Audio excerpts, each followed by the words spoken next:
Aslam guys, एक और video में खुशामदीद। आज मैं आपको बताऊंगा कि टोयोटा एक्वा अगर आपने नई ख़रीदी है और उसका अगर आपने इंजन नंबर देखना है तो वो कहाँ पे है। बुक में जो इसका इंजन नंबर लिखा हुआ है वो है 1 2 3 4 5 6 7 7 डिजिट्स का इंजन नंबर है और उससे पहले 1NZ लिखा हुआ है। वो आपको दिखाता हूँ कहाँ पे है। इंजन नंबर देखने के लिए जो इंजन का सेक्शन है ये वाला, यहाँ पे एयर फिल्टर है और ये हाइब्रिड इंजन है। यहाँ पे दरमियान में ये सेक्शन है। यहाँ पे इसके नीचे ही आपका इंजन नंबर लिखा हुआ है। अंदर की तरफ आपको दिखा देता हूँ कहाँ पे है वो। नीचे ब्लॉक के नीचे आपका ये यहाँ पे 1NZ आपको नज़र आ रहा है। यहाँ पे लिखा हुआ है ये 1NZ लिखा हुआ है सामने, ये 1NZ लिखा हुआ है। इसके नीचे इसका इंजन नंबर लिखा हुआ है, डिजिट्स लिखे हुए हैं।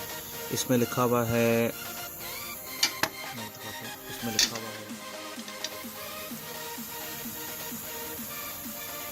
71782 और लास्ट 2 डिजिट्स में आपको नज़र नहीं आ रहे, लेकिन वो अगर नज़र आते हैं उसका तरीका ये है कि आप एक स्क्रू ड्राइवर ले इसका तो और उसको थोड़ा सा मूव करके इसको यहाँ से ऐसे पाइप को नीचे करते हैं, इस पाइप को थोड़ा सा नीचे कर दें और आपको इंजन नंबर नज़र आता है।